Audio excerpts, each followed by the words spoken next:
మిత్రులందరికీ మా ప్రీతం నాయకులు సానా సతీష్ గారు మరి రెండోసారి రాజ్యసభ సభ్యులుగా ఏకగ్రంగా ఎన్నికైన సందర్భంగా మరి ఆయన్ని మొన్న 25వ తారీఖున పార్లమెంట్లో ప్రమాణ స్వీకారం చేసిన తర్వాత మా కోనసీమ రమ్మని ఆయన కోరటం జరిగింది.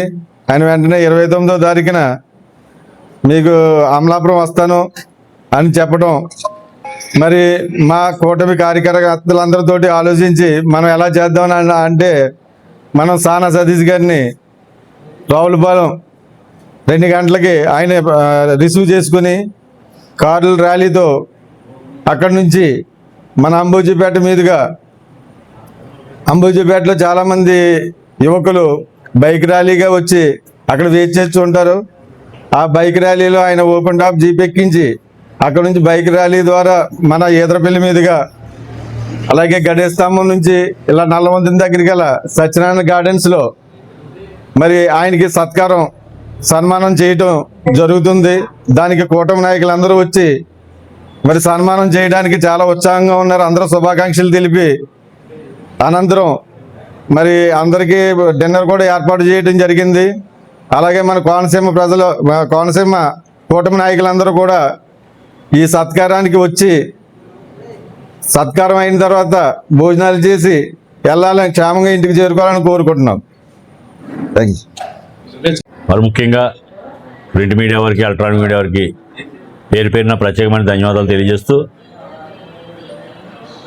రేపు అంటే 29వ తారీఖు సోమవారం సానా సతీష్ గారు రెండోసారి రాజ్యసభ సభ్యులుగా ఎన్నికయ్యి కోనసీమ ఇచ్చేస్తున్న సందర్భంగా ఆయనకి ఘన సన్మానం ఏర్పాటు చేయడం జరిగింది.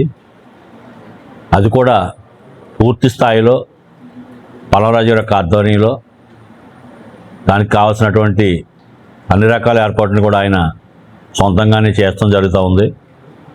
అలాగే సానా సతీష్ గారికి, పల్లవరాజు గారికి ఈ కూటమి ప్రభుత్వం వచ్చినప్పుడు ఈ 2 సంవత్సరాల నుంచి కూడా చాలా బాగా దగ్గర స్నేహపూర్వకంగా ఉంటున్నారు ఇద్దరు కూడా. పల్లవరాజు గారి యొక్క రిక్వెస్ట్ మీద ఆయన ఈ రోజుని ఆయనకు అభినందన కార్యక్రమం చేయాలి, మీకు అభినందించాలన్నప్పుడు తప్పనిసరిగా నేను కోనసీమ వస్తాను, మీరు చెప్పింది నేను డేట్ ఇస్తానని చెప్పి ఆయన 29వ తారీఖు డేట్ ఇవ్వడం జరిగింది. దాని ప్రకారం ఈవేళ ఆయనకి అన్ని రకాల ఏర్పాట్లు చేసి ఆయనకు ఒక ఘన సన్మానం చేయలేనటువంటి కార్యక్రమంలో రావులపాలెం నుంచి రిసీవ్ చేసుకుని అంబాజీపేట నుంచి, ఈదరపల్లి వంతుని నుంచి, గడియాస్తంభం నుంచి, నల్లవంతుని నుంచి సత్యనారాయణ గార్డెన్ చేరుకోవడం జరిగింది. మా యొక్క షెడ్యూల్ ప్రకారం సత్యనారాయణ గార్డెన్కి ఎట్టి పరిస్థితుల్లో 6 గంటలకి సత్యనారాయణ గార్డెన్ చేరుకుని ఆయన యొక్క అభినందన సభని పూర్తి స్థాయిలో విజయవంతం చేసి ఆహ్వానితులందరూ కూడా డిన్నర్ ఏర్పాటు చేసి అందరూ సంతోషంగా కూటమి ప్రభుత్వంలో ఉన్నటువంటి ఇటు బీజేపీ కానీ, తెలుగుదేశం కానీ, జనసేన కానీ, అలాగే ఇతర ఎవరైనా మిగతా పక్కన ఉన్నప్పటికీ వాళ్ళందరినీ కూడా కలుపుకుంటూ ఇది అందరినీ కలిపి చేస్తున్నటువంటి కార్యక్రమం కింద చేయడం జరుగుతుంది. భవిష్యత్తులో ఆయన యొక్క సేవలు మనకి అందరికీ కూడా కోనసీమలో ఉన్నటువంటి కానీ మన జిల్లా అభివృద్ధికి కానీ ఆయన యొక్క సేవలు మనకు అవసరం ఉన్నాయి. ఆయన చాలా మంచి వ్యక్తి. అలాగే పల్లవరాజు గారికి ఇద్దరు కూడా బాగా స్నేహపూర్వకంగా ఉంటున్నారు కాబట్టి పల్లవరాజు గారికి కూడా భవిష్యత్తులో అనేక రకాలుగా ఆయన ఉపయోగపడే విధంగా, అలాగే జిల్లాలో కూడా మన అభివృద్ధి కార్యక్రమాలు కానీ అన్నింటికి కూడా ఆయన యొక్క అవసరాలు ఉన్నాయి. దాన్ని దృష్టిలో పెట్టుకుని చేయటం కాదు, ఇద్దరూ మంచి స్నేహితులు కాబట్టి అతనికి ఒక గౌరవమైనటువంటి సత్కారం చేయాలనే ఉద్దేశం ఈ ఏర్పాటు చేయడం జరిగింది.